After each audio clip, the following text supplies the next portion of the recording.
जय माँ सरस्वती। ज्ञान की देवी यानी वाणी की देवी माता सरस्वती को कहा जाता है।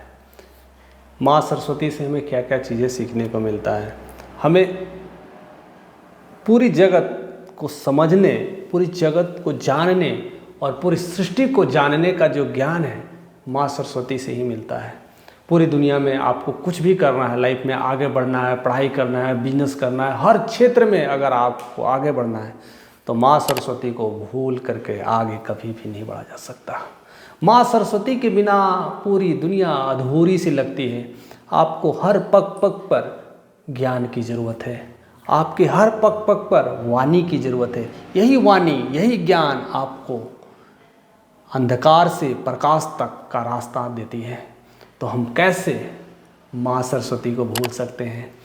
और माँ सरस्वती का जो दिन है कितना हर्षोल्लास का दिन होता है। साल में एक बार हम लोग मनाते हैं और उनकी बहुत प्रतीक्षा करते हैं। और ख़ास करके सबसे ज़्यादा जो माँ सरस्वती का जो पूजा करते हैं, खास करके जो स्टूडेंट्स लोग होते हैं, जो पढ़ने वाले स्टूडेंट्स होते हैं, विद्यार्थी लोग होते हैं।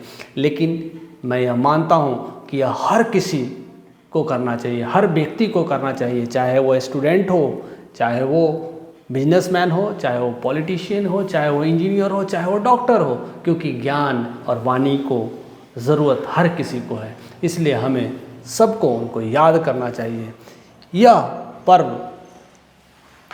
कहते हैं ना, बसंत पंचमी को दिन रखा गया है। इस दिन का भी कारण है, भारत में ऐसी कोई चीज़ें नहीं मनाया जाता है। बसंत पंचमी का दिन इसलिए रखा जाता है कि इस दिन फसल कट के तैयार हो जाती है, लोगों के घर में अनाज आने लगता है, पैसा आने लग जाता है, और फिर वही पैसा अनाज से फिर वह शिक्षा जगत में अपने आप को जोड़ता है और नई नई शिक्षा ग्रहण करता है, और शिक्षा ग्रहण करने के बाद अपने आप में तेजीपन लाता है। तो बसंत पंचमी का दिन यह हर्षोल्लास से मनाया जाता है।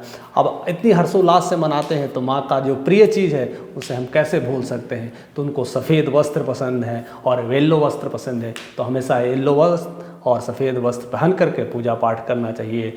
स्नान ध्यान कर करके मन तन को भी शुद्ध कर करके उनका पूजन करना चाहिए। और साथ साथ उन्हें येलो मिठाई भी पसंद है। अब येलो मिठाई में आप जो भी दे सकते हो, मूंग दाल दे सकते हो, लड्डू बना सकते हो, और भी चीज़ें दे सकते हो। और साथ साथ केसर और पीले रंग का टीका भी आप ले सकते हो। ये सब सारे चीज़ें उन्हें पसंद है। और ऐसा कहा जाता है छोटे बच्चों का जो पहला ज्ञान होता है, जब अक्षर का जो ज्ञान दिया जाता है, आज ही के दिन दिया जाता है। मीन्स यही बसंत पंचमी के दिन से उनकी शुरुआत होती है, अक्षर पढ़ने की स्टार्ट होती है। कई माता पिता अपने बच्चों को पेन धराते हैं, पेंसिल्स धराते हैं। विद्या की कोई एक हथियार कहते हैं ना, और शस्त्र कहा जाए, दुनिया में सबसे बड़ा अस्त्र अगर शस्त्र अगर देखा जाए तो हर स्टूडेंट के लाइफ में उनका पेन होता है, क्योंकि पेन से पूरी दुनिया में तहलका मचाया जा सकता है। तो उन्हें पेन पकड़ाया जाता है जिससे उन्हें स्वर्णिम युग का विकास हो और अपनी दिनचर्या को मनाया जा सके। यह दिन इसलिए बहुत शुभ माना जाता है और कई बार इस दिन का इंतज़ार लोग करते हैं। और घर में नए गृह प्रवेश का भी कार्यक्रम को भी रखा जाता है, क्योंकि यह पवित्र है और बहुत शुभ दिन है। इसमें माँ सरस्वती विराजमान होती है, और साथ साथ माँ सरस्वती जब विराजमान होती है तो महालक्ष्मी ऑटोमेटिक आने लगती है। इसलिए गृह प्रवेश में भी इसका दिन शुभ माना जाता है। और साथ साथ माँ सरस्वती पूजा का जो है हर्षोल्लास से मनाया जाता है। हर स्कूल्स कॉलेज में भी बच्चे पूरे जोश से उमंग से मनाते हैं और नई नई कार्यक्रम करते हैं, मिठाइयाँ बांटते हैं और आपस में प्रेम स्नेह और सद्भावना बरकरार करते हैं।